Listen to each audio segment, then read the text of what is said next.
संधि में पुरंदर की संधि, सूरत की संधि, सालवाई की संधि, मंगलौर की संधि, श्रीरंगपट्टनम की संधि, अलीनगर की संधि, इलाहाबाद की संधि, बेसिन की संधि, अमृतसर की संधि, ग्वालियर की संधि, पूना की संधि, सुगौली की संधि तथा लाहौर की संधि के बारे में जानेंगे।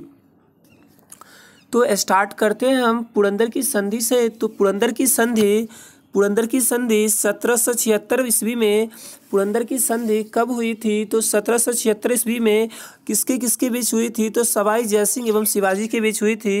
पुरंदर की संधि 1776 ईस्वी में सवाई जयसिंह एवं शिवाजी के बीच हुई थी। अब सूरत की संधि, तो सूरत की संधि 1775 ईस्वी में रघुनाथ राव एवं ईस्ट इंडिया कंपनी के बीच हुई थी। सूरत की संधि कब हुई थी? तो सूरत की संधि 1775 ईस्वी में रघुनाथ राव एवं ईस्ट इंडिया कंपनी के बीच हुई थी।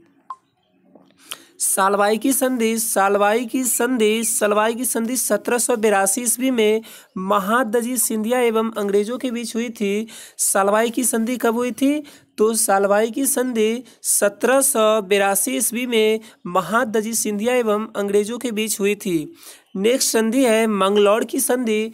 मंगलौर की संधि जो कि 1784 ईस्वी में हुई थी। मंगलौर की संधि कब हुई थी? तो 1784 ईस्वी में, और वो अंग्रेज एवं टीपू सुल्तान के बीच हुई थी।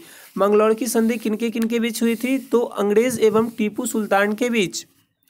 नेक्स्ट श्रीरंगपट्टनम की संधि। श्रीरंगपट्टनम की संधि जो कि 1792 ईस्वी में किसके बीच हुई? तो 1792 में अंग्रेज और टीपू सुल्तान के बीच हुई थी, और ये दोनों एक दूसरे का कॉमन है, यानी कि मंगलौर की संधि एवं श्रीरंगपट्टनम की संधि अंग्रेज तथा टीपू सुल्तान के बीच हुई थी। अगली संधि है अलीनगर की संधि जो कि 1757 ईस्वी में हुई थी। अलीनगर की संधि कब हुई थी? तो 1757 ईस्वी में हुई थी, जो कि सिराजुद्दौला एवं ईस्ट इंडिया कंपनी के बीच हुई थी। तो अलीनगर की संधि कब हुई थी? तो अलीनगर की संधि 1757 ईस्वी में हुई थी, जो सिराजुद्दौला एवं ईस्ट इंडिया कंपनी के बीच हुई थी। इलाहाबाद की संधि 1765 ईस्वी में रॉबर्ट क्लाइव तथा शाह आलम द्वितीय के बीच हुआ था। इलाहाबाद की संधि कब हुई थी? तो इलाहाबाद की संधि 1765 ईस्वी में शाह आलम द्वितीय एवं रॉबर्ट क्लाइव के बीच हुई थी। यानी कि इलाहाबाद की संधि 1765 ईस्वी में रॉबर्ट क्लाइव तथा शाह आलम द्वितीय के बीच हुई थी। नेक्स्ट है वेसिन की संधि जो कि 1802 ईस्वी में हुई थी। वेसिन की संधि कब हुई थी? तो 1802 ईस्वी में हुई थी, जो पेशवा बाजीराव द्वितीय तथा अंग्रेजों के बीच हुई थी। वेसिन की संधि किनके बीच हुई थी? तो पेशवा बाजीराव एवं अंग्रेजों के बीच हुई थी। और कब हुई थी? तो बेसिन की संधि 1802 ईस्वी में पेशवा बाजीराव द्वितीय एवं अंग्रेजों के बीच हुई थी। अगला है अमृतसर की संधि जो कि 1809 ईस्वी में हुई थी। अमृतसर की संधि कब हुई थी? तो 1809 ईस्वी में हुई थी, और ये संधि महाराणा रणजीत सिंह एवं ईस्ट इंडिया कंपनी के बीच हुई थी। तो अमृतसर की संधि कब हुई थी? तो 1809 ईस्वी में किनके बीच हुई थी? तो महाराणा रणजीत सिंह एवं ईस्ट इंडिया कंपनी के बीच। हमारी अगली संधि है ग्वालियर की संधि। तो ग्वालियर की संधि कब हुई थी? तो ग्वालियर की संधि 1817 ईस्वी में हुई थी, और ये सिंधिया एवं अंग्रेजों के बीच हुई थी। ग्वालियर की संधि किनके बीच हुई थी?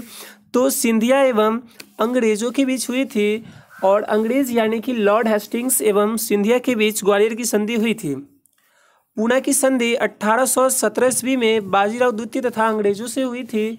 पूना की संधि कब हुई थी? तो पूना की संधि 1817 ईस्वी में किनके बीच हुई थी? तो बाजीराव द्वितीय तथा अंग्रेजों के बीच हुई थी। सुगौली की संधि 1816 ईस्वी में ईस्ट इंडिया कंपनी एवं नेपाल के बीच हुई थी। तो सुगौली की संधि कब हुई थी? तो 1816 ईस्वी में ईस्ट इंडिया कंपनी एवं नेपाल के बीच हुई थी। और लास्ट है लाहौर की संधि जो कि 1846 ईस्वी में अंग्रेजों तथा सिखों के बीच हुई थी। लाहौर की संधि कब हुई थी? तो 1846 ईस्वी में हुई थी और अंग्रेजों तथा सिखों के बीच हुई थी। तो दोस्तों ये आज की हमारी प्रमुख संधियाँ थी जो मैंने आप लोगों को बताई। हो सकता है कि ये मेरा शुरुआती दौर है और मैं यूट्यूब अभी न्यू बनाना चालू किया हूँ, तो थोड़ा बोलने में हिचकिचाहट या मिस्टेक हो सकती है, तो उसके लिए मैं आप लोगों से क्षमा चाहूँगा। और अगर अच्छी लगे तो प्लीज़ लाइक एंड सब्सक्राइब ज़रूर करें my YouTube channel Sundaram Gaur Bittu. धन्यवाद।